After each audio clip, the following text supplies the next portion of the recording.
Yeah, hi there, this is tuxache.com again. Welcome on my video channel. And as you can see here, we want to talk a little bit about Lumix. I got here my Lumix with a attached 2.8 12 to 35.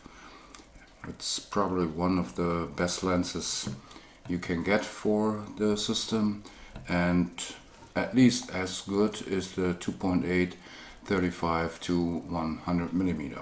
But today we want to talk about a new lens I bought 3 or 4 months ago, and that is the Panasonic 100 to 300 f.4 to f5.6.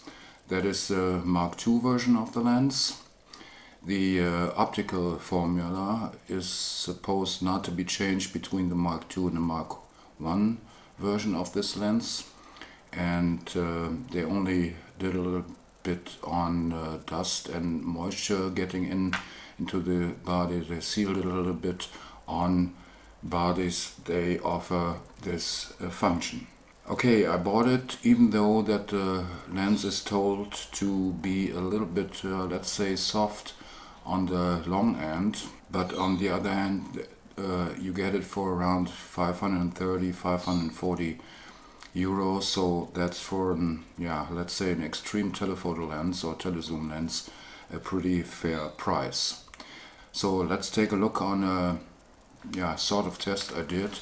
First here with the 100 millimeter aperture wide open at f4.0, and as you can see, that is really sharp, and we zoom in a little bit, and that is a very good optical performance.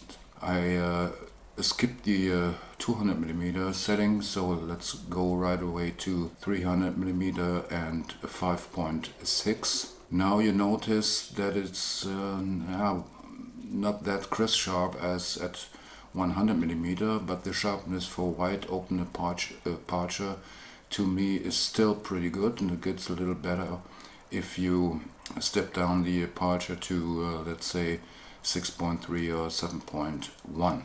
Let's zoom in here too. So the quality is pretty reasonable for this, and if you do a little bit sharpening in your RAW converter like Lightroom, the overall sharpness is more than okay. Here we got another example from a balloon crossing our window a couple of days ago, and that is shot at f5.6, and I think the sharpness is pretty good for this focal length. So overall the quality isn't that bad as you sometimes hear. And of course the lens has a built-in stabilizer, and in combination with a body like the G81, which has a built-in stabilization in the camera, you have a so-called double stabilization, which offers a pretty good handheld times without having shaky images later on.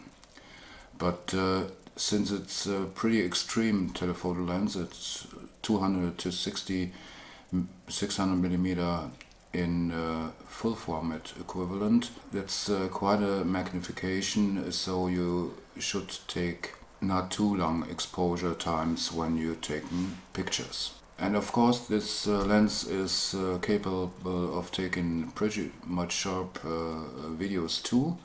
Here I got an example of walk through an animal park here in my location, and as you can see, the images or the video is pretty sharp, and the overall optical performance to me is relatively good.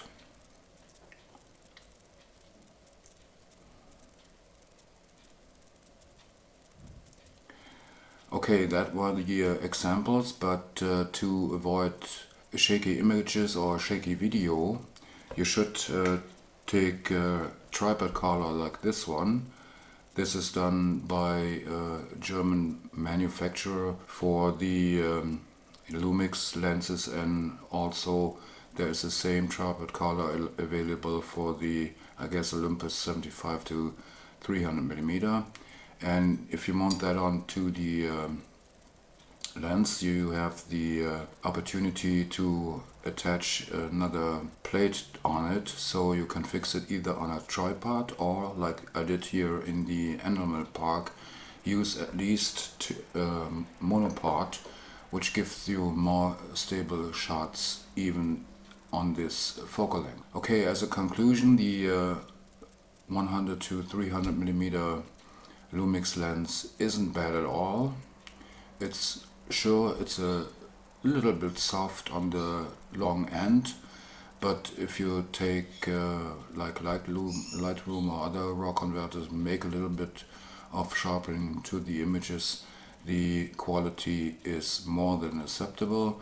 So I'm happy with this lens. Now I have lenses from all over, from 7mm up to 300mm, so that be good enough for at least most of the situations. If you have any questions to the lens or the Lumix system, or any other questions, just post them in the comments, or in the comments on the corresponding blog post.